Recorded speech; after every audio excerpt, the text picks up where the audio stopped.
많은 사람들은 운동을 통해 근육을 키우고 멋진 몸매를 만들고 싶은 목표 하나씩은 가지고 있습니다.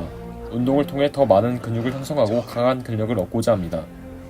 그런데 가장 큰 근육을 가진 사람이 가장 무거운 무게를 들 수 있을까요?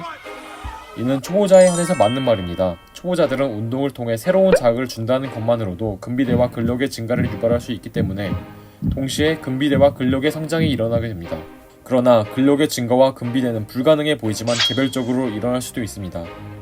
즉, 근력의 증가와 근비대 중 하나에 집중한 운동을 할 수 있다는 것입니다. 그 이유는 각각이 발달하는 데 요구되는 생리적인 차이 때문에 그렇습니다. 지금부터 이에 대하여 얘기해 보도록 하겠습니다. 첫째로 근력이 증가하는 원리에 대하여 알아봅시다.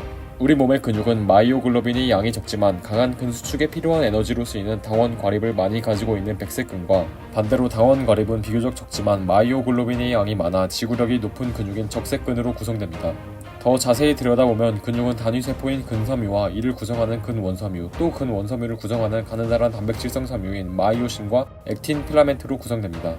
이 필라멘트들은 수축성 단백이라 하는데 이들의 형성을 통해 근수축력이 증가하여 근력이 증가하게 되는 것입니다. 그러면 어떻게 수축성 단백을 많이 형성할 수 있을까요? 이것은 충분한 근력 운동과 영양 보충을 통해 이루어집니다. 또한 초보자는 꾸준한 연습을 통해 근력이 드라마틱하게 증가할 수 있습니다.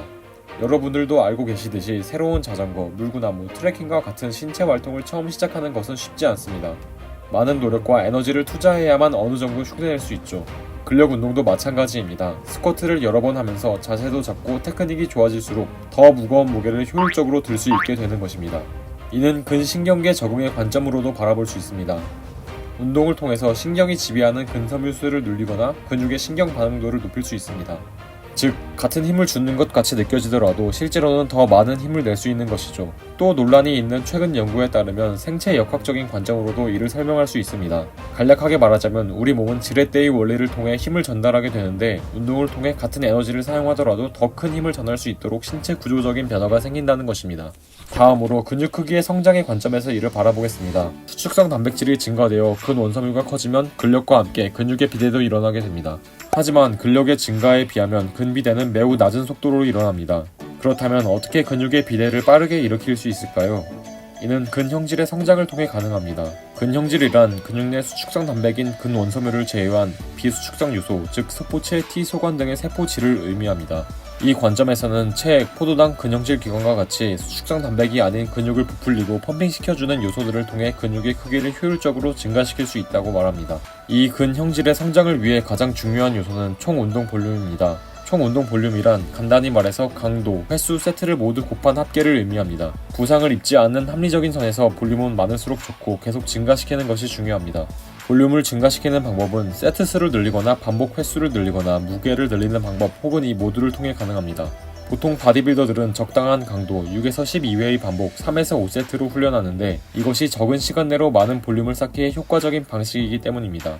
하지만 최근 연구들에서 사실 근비대를 위한 반복수의 범위는 6에서 12회보다 훨씬 넓다는 것을 증명했습니다. 즉 6회보다 저반복수로 해도 근육이 커지고 15회보다 고반복으로 해도 근육이 커질 수 있다는 것입니다. 2017년도 이를 실험한 논문에서는 다음 세 가지 조건이 충족된다면 몇 회를 반복하는 것과 상관없이 같은 양의 근성장이 일어남을 관찰할 수 있었습니다. 첫 번째 조건은 총 볼륨의 크기가 같아야 한다는 것.